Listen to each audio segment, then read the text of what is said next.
प्रिय विद्यार्थियों, आपका हमारी YouTube चैनल में स्वागत है। मैं मनोज कुमार। भारतीय इतिहास को आगे बढ़ाते हुए उसका एक टॉपिक पढ़ेंगे, महाजनपद काल या छठी शताब्दी ईसा पूर्व या द्वितीय नगरीय क्रांति। इसके पिछले वाले वीडियो में हमने पढ़ा था बौद्ध धर्म और इसके पिछले वाले वीडियो में हमने जैन धर्म पढ़ा था। आपके सामने इतिहास के लगभग 7 वीडियो उपस्थित हो चुके हैं। इसके अलावा हमारी चैनल के माध्यम से आपको हर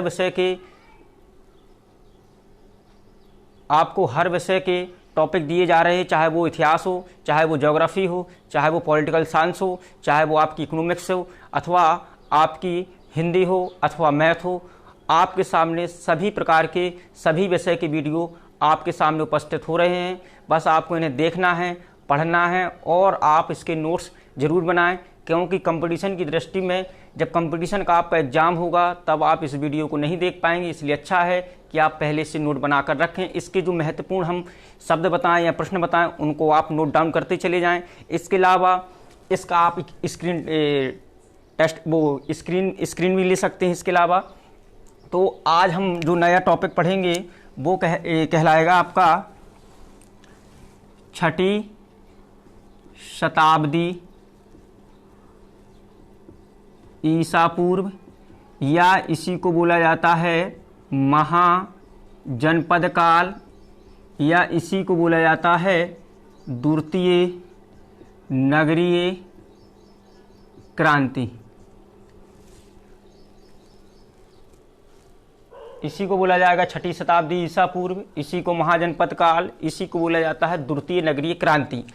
जो प्रथम नगरीय क्रांति थी उसको आपने पढ़ा था सिंधु सभ्यता के अंतर्गत। मैंने बताया था कि सिंधु सभ्यता को प्रथम नगरीय क्रांति कहते हैं। क्योंकि भारत में जो पहली बार नगरों का उदय मिला था वो हमें सिंधु सभ्यता में मिला था।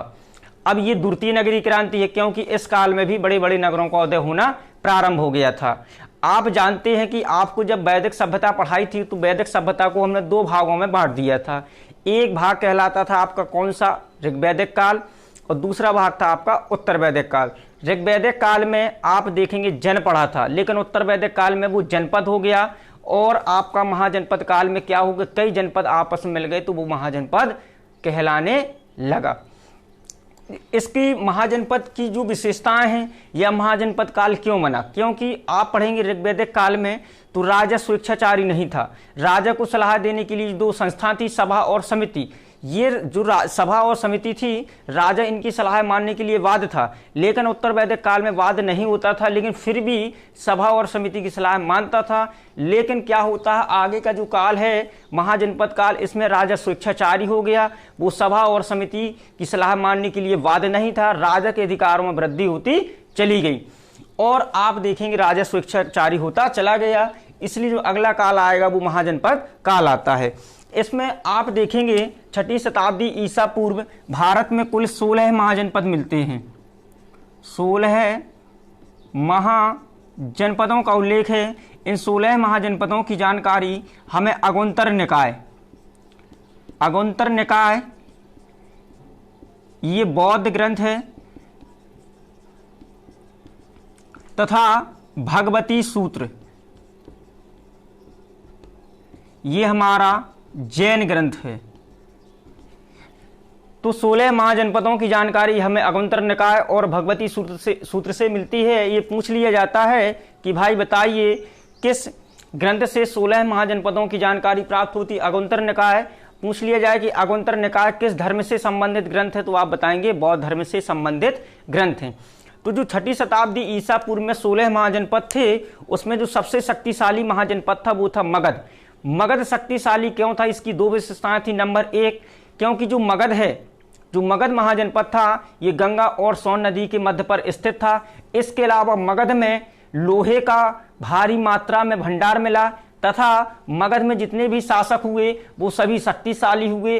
इसलिए जो पूरा प्राचीन भारत है वो केवल मगध पर ही हमारा डिपेंड है। यदि हम पूरा मगध साम्राज्य पढ़ लेंगे तो हमारा प्राचीन भारत समाप्त हो जाएगा।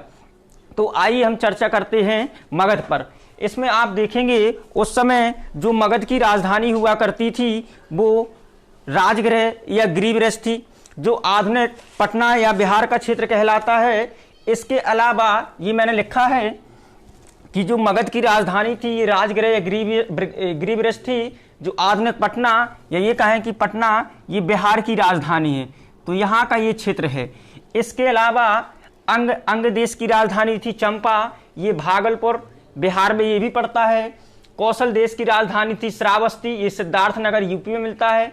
वज्जी की राजधानी थी वैशाली, ये उत्तरी बिहार का क्षेत्र है। काशी की राजधानी थी वाराणसी, और इसके अलावा ये उत्तर प्रदेश के वाराणसी क्षेत्र के अंतर्गत ही आपका ये काशी आता है। इसके अलावा मल्ल की राजधानी थी कुशावती। आपको मैंने बताया कि महावीर स्वामी और महात्मा बुद्ध, इन दोनों को जो महापरिनिर्वाण प्राप्त हुआ है ये मल्लों के गणतंत्र में हुआ था। एक जगह पावापुरी में महावीर स्वामी की यदि बात करें तो पावापुरी में उनकी मृत्यु हुई थी। इसके अलावा महात्मा बुद्ध की मृत्यु कुशीनारा देवरिया उत्तर प्रदेश में हुई थी। इसके अलावा कुरु की राजधानी थी इंद्रप्रस्थ, ये वर्तमान में दिल्ली और मेरठ का क्षेत्र है। पांचाल की राजधानी अही क्षेत्र थी, ये बरेली, बदायूं और यूपी के अंतर्गत आने वाला क्षेत्र है। अवंती की राजधानी उज्जैन थी, ये मालवा वर्तमान में एमपी का क्षेत्र आता है। सूरसेन की मथुरा राजधानी थी, ये उत्तर प्रदेश का जो मथुरा जिला है ये सूरसेन, अर्थात यहाँ पर सूरों का शासन था। चेदी की राजधानी शक्तिमती थी, ये वर्तमान का बुंदेलखंड का क्षेत्र है। चेदी जो हमारा है ये बुंदेलखंड की एक समय राजधानी हुआ करती थी, लेकिन इसके पहले बुंदेलखंड का जो प्राचीन नाम था वो जेजाग भुक्ति था, और जेजाग भुक्ति से पहले हम इसे चेदी कहते थे। मतस की राजधानी विराटनगर थी, ये वर्तमान में राजस्थान का क्षेत्र है। असमक की राजधानी पोटली, या इसी को पोतन कहा जाता है, ये वर्तमान में आंध्र प्रदेश में पड़ता है। यदि बात करें कि 16 महाजनपदों में दक्षिण भारत में स्थित कौन सा महाजनपद था, तो वो केवल असमक था। असमक ऐसा जनपद था जो दक्षिण भारत में हमें मिलता है। इसके अलावा कंबोज की राजधानी हाटक थी, ये हजारा जिला के अंतर्गत आती है। वत्स की राजधानी कौशाम्बी थी, ये इलाहाबाद के समीप का क्षेत्र है। यहीं पर गुप्त वंश आप देखेंगे फला फूला था। बाद में इसमें देखेंगे आप चंद्रगुप्त जो प्रथम था उसने गुप्त वंश को और आगे बढ़ाया था। गांधार की राजधानी तक्षशिला थी, ये वर्तमान में पाकिस्तान में चला गया है, जो पेशावर है वहाँ पर ये वर्तमान में चला गया है। तो 6ठी शताब्दी ईसा पूर्व में यदि आपसे कह दिया जाए कितने महाजनपद थे, तो 16 महाजनपद थे। इन 16 महाजनपदों की जानकारी हमें कहाँ से मिलती है, तो अगंतर निकाय और भगवती सूत्र से ही मिलती है। सबसे पहले आपको क्या करना है, महाजनपद प्लस उनकी राजधानियाँ याद करना है। आधुनिक क्षेत्र कम पूछा जाता है। जैसे राजधानियाँ आप कौन कौन सी याद करेंगे, नंबर 1 याद करेंगे मगध की राजधानी क्या है, राजगृह है। इसके अलावा दूसरी अंग की राजधानी क्या है, चंपा है। अवंती की राजधानी उज्जैन है। कौशल देश की राजधानी श्रावस्ती है। इसके अलावा यदि और भी बात करें राजधानी तो चेदी की राजधानी शक्तिमती है। तो इतनी राजधानी आपकी महत्वपूर्ण है। इसके अलावा ये आपकी अवंती की उज्जैन मैंने बताई दी। हाँ, काशी की राजधानी वाराणसी और वज्जी की राजधानी वैशाली, ये राजधानियाँ महत्वपूर्ण हैं, यही कंपटीशन में आती हैं। तो आप जानेंगे ये हमारा पूरा महाजनपद काल हो गया है। अब जो हमारा अगला वीडियो होगा वो होगा मगध का उत्कर्ष या मगध शक्तिशाली क्यों रहा, तो ये पढ़ेंगे। मगध साम्राज्य के अंतर्गत हम उनके वंश पढ़ेंगे। नंबर 1 हर्यक वंश पढ़ेंगे, शिशुनाग वंश पढ़ेंगे, नंद वंश पढ़ेंगे, मौर्य वंश पढ़ेंगे, फिर शुंग वंश पढ़ेंगे। इसके बाद पढ़ेंगे कि भारत में विदेशी आक्रमण, सिकंदर का भारत आगमन हुआ, पहले ईरानियों का हुआ था फिर यूनानियों का हुआ था, तो ये पढ़ेंगे। फिर मौर्य काल, फिर मौर्योत्तर काल, इस प्रकार से हम पढ़ते चले जाएंगे। धन्यवाद।